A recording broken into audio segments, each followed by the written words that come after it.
Good morning viewers, आप सब कैसे हैं। मैं बहुत अच्छा हूँ, होप करता हूँ आप भी बहुत अच्छे होंगे। हाजिर हूँ मैं अपने नए व्लॉग के साथ में। आज जो मेरा टॉपिक है वो थोड़ा सा यूनिक टॉपिक है। बहुत सारे लोगों को शायद इसके बारे में ना पता हो, लेकिन हाँ मैं आपको बता दूं कि इंडिया के अंदर मिक्स ब्रीड, इसका भी ट्रेंड धीरे धीरे स्टार्ट हो गया है। मिक्स ब्रीड क्या होती है और ये आपको कहाँ देखने को मिलेगी, इसके बारे में हम बात करेंगे। इसके क्या एक्सपेक्ट्स हैं, लाइक ये क्या कितनी फायदेमंद है और इसके क्या नुकसान है, इसके बारे में हम बात करेंगे। देखिए, मिक्स ब्रीडिंग होता है कि जब हम किसी दो ब्रीड्स, प्योर ब्रीड्स को हम मिक्स करते हैं और कुछ ऐसी चीज प्रोड्यूस करने की कोशिश करते हैं जो यूनिक हो।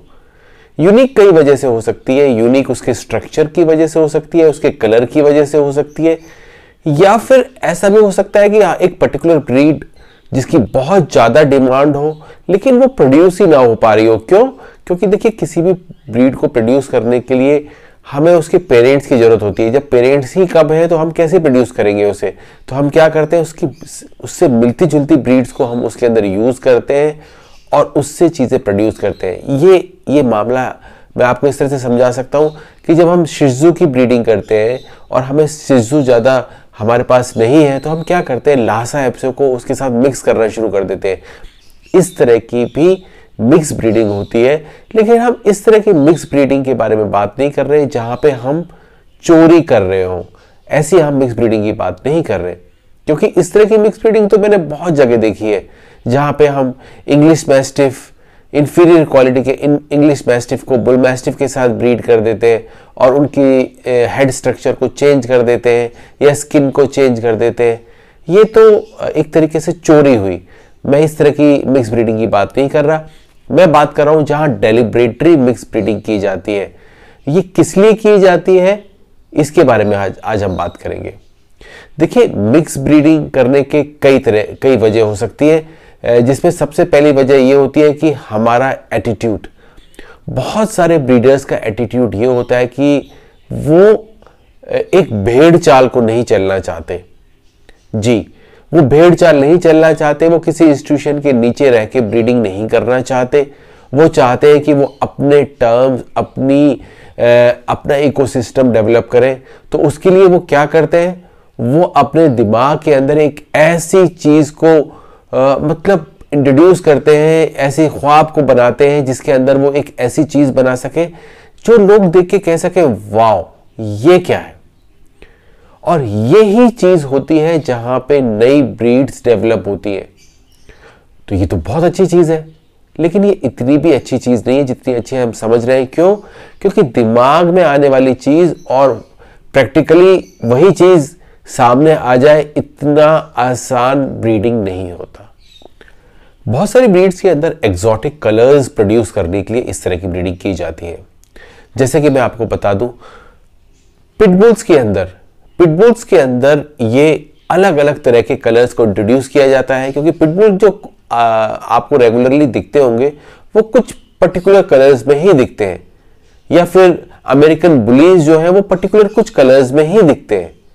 उनको आप मॉल में या अलग तरह के यूनिक कलर्स में आप नहीं देखते। अगर आप ऐसे कलर्स के अंदर इन डॉग्स को देखते हैं तो आपकी जिज्ञासा और ज्यादा बढ़ जाती है कि ये क्या कलर है। इस तरह के यूनिक कलर्स को प्रोड्यूस करने के लिए इनको मिक्स ब्रीड किया जाता है ऐसे डॉग्स के साथ में जिस ब्रीड्स के अंदर वो कलर ज्यादा कॉमन हो, प्रोमिनेंट हो और वहां पे उनकी इतनी ज्यादा वैल्यू ना हो। ऐसे प्रोड्यूस करने से क्या होता है? ऐसे प्रोड्यूस करने से ये होता है कि हमारे पास में एक ऐसा क्लाइंटेज, मतलब ऐसे क्लाइंट्स की हमारे पास में एक चेन होती है जो ना बिल्कुल चाहते तो एक पर्टिकुलर ब्रीड है, लेकिन वो आम रेगुलर ब्रीड नहीं चाहते। वो उस ब्रीड के अंदर कुछ हटके चाहते हैं। जैसे फ्रेंच बुलडॉग के अंदर जो रेगुलर कलर होते हैं उससे हटकर बहुत सारे लोग ना यूनिक कलर मांगते हैं। ये यूनिक कलर केसीआई के अंदर रजिस्टर्ड नहीं होते, ना ही ये शो किए जा सकते, लेकिन ये यूनिक कलर होने की वजह से ये अपनी लीग से हटके हो जाते हैं। तो ऐसे यूनिक कलर के लिए मिक्स ब्रीडिंग की जाती है।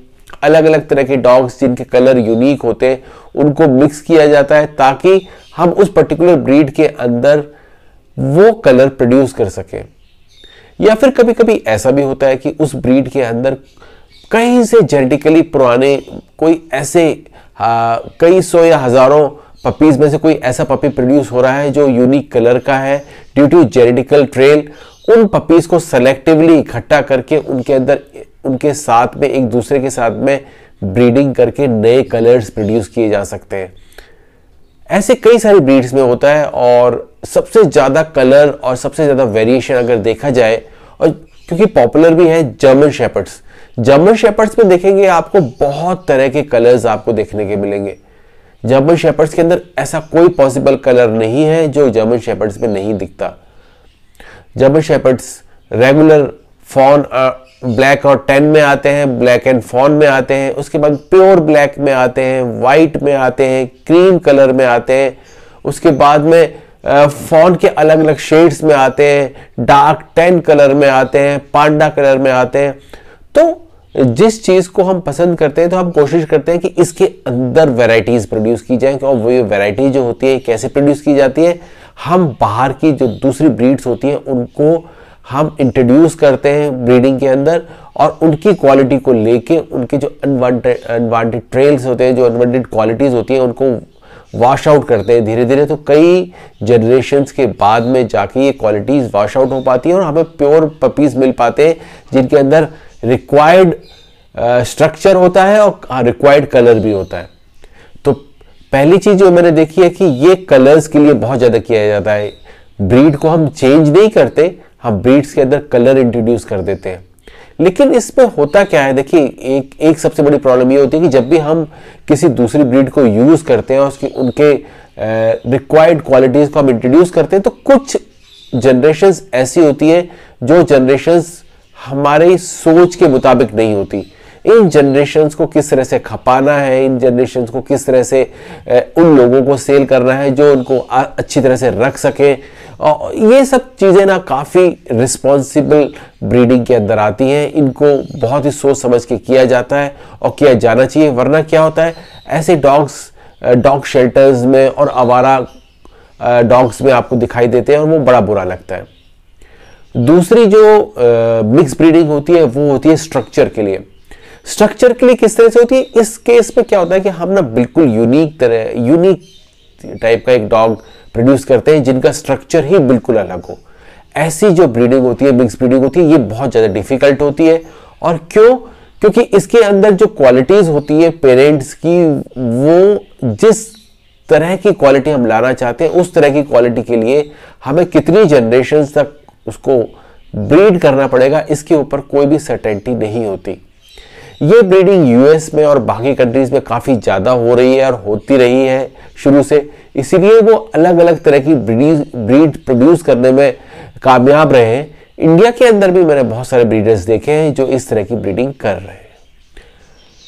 इससे फायदे और नुकसान दोनों होते हैं। फायदे ये होता है कि मिक्स ब्रीडिंग में जो नए ब्रीड्स आती हैं उनके अंदर जो हेल्थ इश्यूज होते हैं वो मतलब काफ़ी सॉर्ट आउट हो जाते हैं एक पर्टिकुलर ब्रीड से।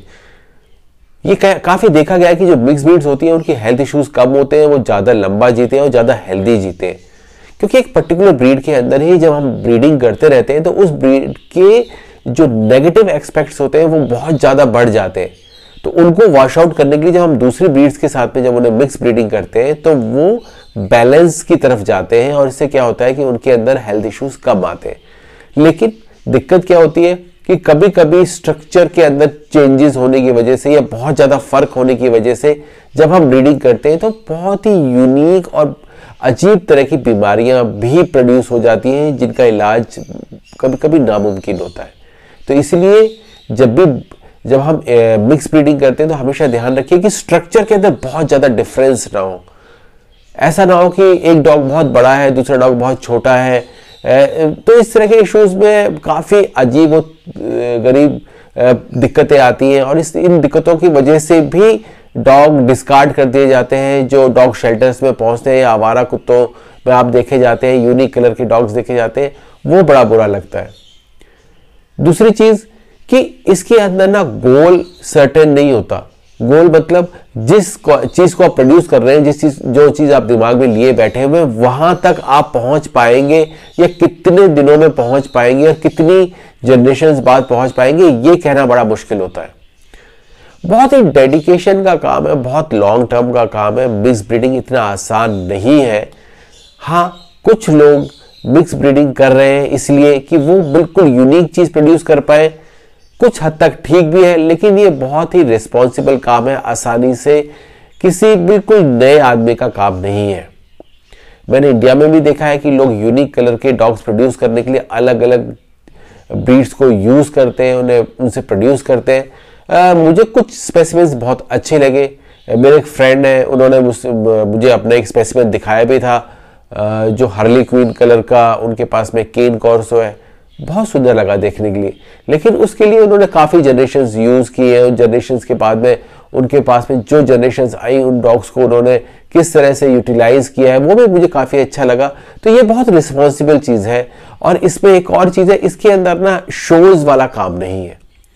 यहाँ पे कोई काम ही नहीं है जहाँ पे डॉग शो इन्वॉल्व हो, जहाँ पे इंस्टीट्यूशंस इन्वॉल्व हो।